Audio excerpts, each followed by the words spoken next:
Dans cette époque-là, Dieu se servait de ses prophètes pour parler au peuple. Environ 750 ans avant Jésus, il y avait un prophète, il s'appelait Jonas.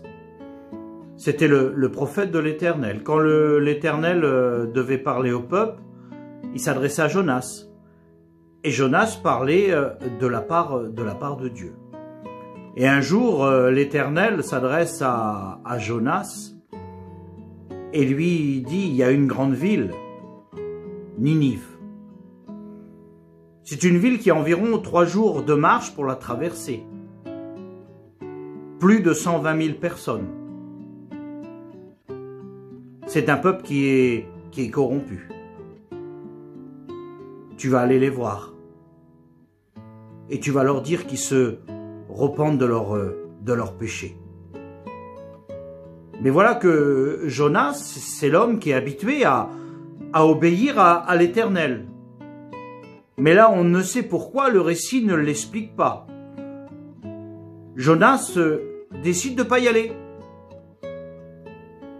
Mais il sait que ça va déplaire à Dieu. Donc il veut aller très loin de cette ville de Ninive. Il y a une ville qui est très loin, qu'il faut une embarcation pour y aller, qui s'appelle Tarsis. Et voilà qu'il marche et il va où il y a ces embarcations. Et il voit le capitaine et il lui demande si il peut monter dans son navire pour aller jusqu'à Tarsis. Moyennement finance, le capitaine accepte. Et voilà qu'il prend de la mer. Mais par contre, Dieu voit tout ça. Dieu, ça lui déplaît. Dieu a envoyé une tempête. Envoyé un vent impétueux. La mer est déchaînée. Le capitaine est là, l'équipage est là.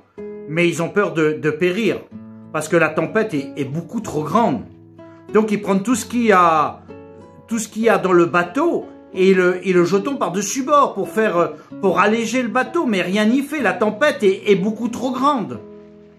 Et ils se disent, qu'est-ce qui se passe pour que les dieux nous envoient une tempête comme ça? Et puis ils s'aperçoivent que, par contre, il y a quelqu'un que ça ne l'impressionne pas plus que ça.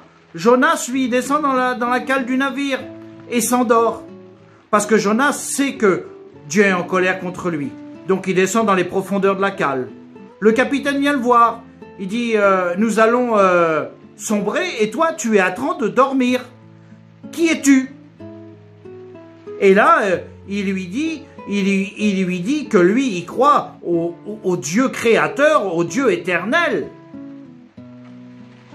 Et voilà que le capitaine remonte. Et il dit, il va falloir qu'on nous implorons nos dieux pour qu'ils puissent se calmer. Nous allons tirer au sort pour voir qui est coupable. Et ils tirent au sort. Et là, le sort tombe sur Jonas. Il faut monter Jonas. Il dit, qui es-tu? Nous avons tiré au sort. Et le sort a tombé sur toi. Et là Jonas, il leur dit qu'il est le méfait de cette tempête. Parce que là, il est en train de subir la colère de l'Éternel. Il n'a pas obéi à l'Éternel. Il dit, si vous voulez que cette tempête cesse et que votre vie soit sauve, il faut me jeter par-dessus bord. C'est vrai que là, on voit que l'équipage et le capitaine hésitent longuement.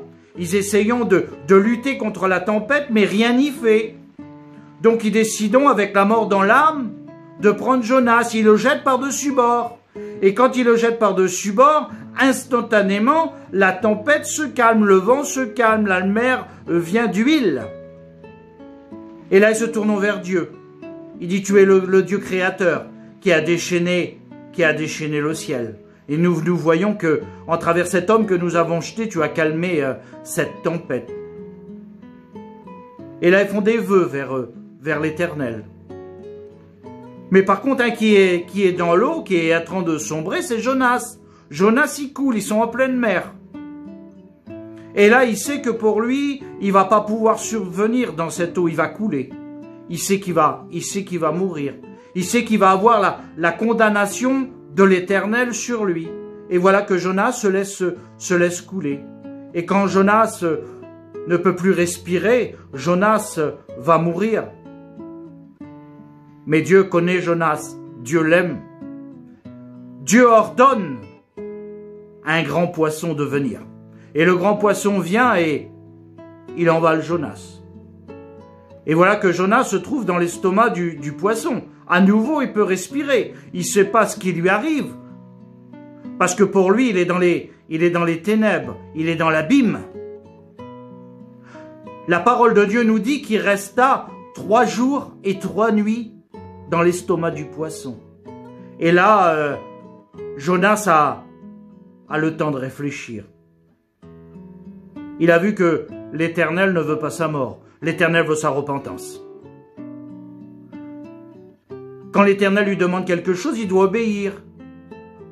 Il n'a pas obéi. Il était désobéissant. Et là, il commence à louer le Seigneur. Parce qu'il s'aperçoit qu'il est en train de rentrer dans l'abîme. Et le poisson va toucher les plus profondeurs de la mer. La parole nous dit. Et là, il se place devant l'Éternel. Et il fait des louanges à l'Éternel. Il a réalisé qu'il était désobéissant. Il a réalisé que, dorénavant, ce que l'Éternel allait lui demander, il allait obéir. L'Éternel voulait écouter la repentance de Jonas.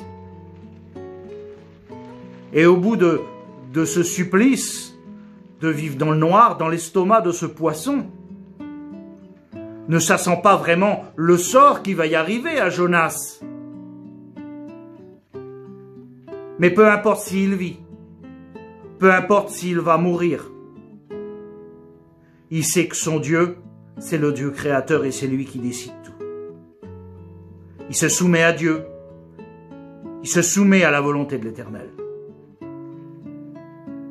Et l'Éternel, à ce moment-là, il ordonne au poisson de vomir Jonas. Le poisson, il est au plus profond des mers. Le poisson remonte. Le poisson arrive au large.